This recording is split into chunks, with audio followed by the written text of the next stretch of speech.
1999 സ്വന്തമായിട്ടൊരു റെസ്റ്റോറൻറ്റ് തുടങ്ങി. പിന്നെ അവിടെ നിന്ന് അങ്ങോട്ട് 2ആയി 3ആയി, അങ്ങനെ ടോട്ടൽ കേരളത്തിൽ 14 റെസ്റ്റോറൻറ്റ്, ഹോട്ടൽസ്, അതോടൊപ്പം തന്നെ കാറ്ററിംഗ് കമ്പനി, ഈവൻറ്റ് കമ്പനി, അതിനുശേഷം ഇ കോമേഴ്സ്, 19 സൂപ്പർ മാർക്കറ്റുകൾ. ഇങ്ങനെ മുന്നോട്ട് പോയപ്പോഴാണ് 2020 കൊറോണ സാഹചര്യത്തിലാണ് മനസ്സിലായത് ഞാൻ ചെയ്തുകൊണ്ടിരിക്കുന്ന കാര്യങ്ങൾ കൊണ്ട് എനിക്കും എൻ്റെ കുടുംബത്തിനും സുരക്ഷിതരാകാൻ പറ്റുന്നുണ്ട്. എന്തുകൊണ്ട് നാടിന് കൂടെ അല്ലെങ്കിൽ മറ്റുള്ളവർക്ക് കൂടെ ഗുണകരമാവുന്ന രീതിയിൽ അവർക്കും കൂടെ സമ്പത്ത് ഉണ്ടാക്കാൻ പറ്റുന്ന രീതിയിൽ എന്തെങ്കിലും ചെയ്തുകൂടാ എന്ന ഒരു ആശയത്തിന്റെ പിന്നിൽ നിന്നും ഉയർന്നു വന്ന ഒരു പേരാണ് ജസ്പെയ്ഡ്. 2020 ഞങ്ങൾ ഈ കമ്പനി തുടങ്ങിയത്. ഇന്ന് അഭിമാനത്തോടെ പറയട്ടെ, ഇന്ന് 13 കമ്പനികൾ ഞങ്ങൾ റൺ ചെയ്യുന്നുണ്ട്. ഇതിൽ 12 കമ്പനി ഞങ്ങൾക്ക് രക്ഷപ്പെടാനായിരുന്നതാണെങ്കിൽ 13ാമത്തെ കമ്പനി നിങ്ങൾക്ക് ഓരോരുത്തർക്കും നിങ്ങളുടെ ഭാവിയിൽ വലിയ വലിയ ഉയർച്ചയിലേക്ക് പോകാൻ പറ്റുന്ന ഒരു പ്രൊജക്റ്റ് കൂടിയിട്ടാണ് ഈ 13ാമത്തെ പ്രൊജക്റ്റ്. അപ്പം അതുകൊണ്ട് തന്നെ എൻ്റെ ഏകദേശം എൻ്റെ ഔട്ട്ലൈൻ നിങ്ങൾക്ക് പറഞ്ഞു കഴിഞ്ഞു.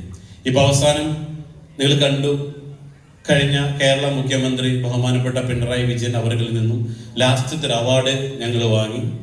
കഴിഞ്ഞ 2 ആഴ്ച മുമ്പാണ് നമ്മുടെ ട്രാൻസ്പോർട്ട് മിനിസ്റ്റർ CP ജോണിന്റെ കയ്യിൽ നിന്നും മറ്റൊരു അവാർഡ് കൂടെ ഞങ്ങൾക്ക് കിട്ടുകയുണ്ടായി.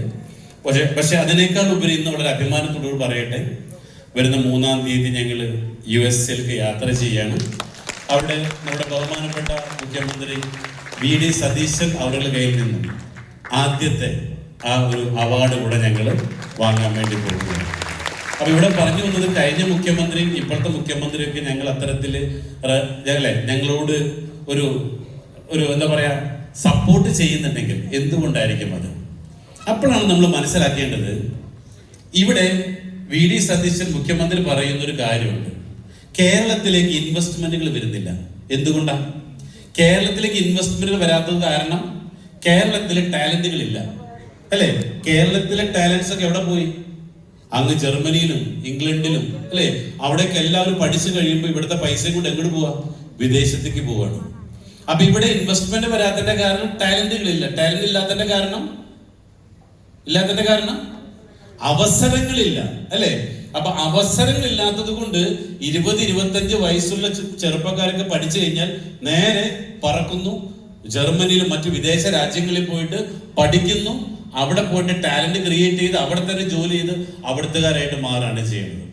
അപ്പോഴാണ് ഇവിടെ മനസ്സിലാക്കേണ്ടത്, നമ്മുടെ മുഖ്യമന്ത്രി പറഞ്ഞ ഏറ്റവും വലിയൊരു കാര്യമാണ്, ഇവിടെ കേരളത്തിന്റെ റിസോഴ്സ് എന്ന് പറയുന്നത് 580 കിലോമീറ്റർ വരുന്ന സമുദ്രതീരം, കായലുകള്, മലനിരകള്, ഇത്രയ്ക്കും വലിയൊരു റിസോഴ്സ് ഉള്ള ഈ ഒരു കേരള സംസ്ഥാനത്തില് ഇവിടെ നിന്നുകൊണ്ട് നിങ്ങൾക്ക് ലക്ഷങ്ങളും കോടികളും വരുമാനം ഉണ്ടാക്കാൻ പറ്റുന്ന ഒരു സംസ്ഥാനം, അല്ലെങ്കിൽ ദൈവത്തിന്റെ സ്വന്തം നാടായ കേരളം, ആ കേരളത്തിൽ നിന്നും നിങ്ങൾക്കും ലക്ഷങ്ങളും കോടികളും വരുമാനം ഉണ്ടാക്കാം.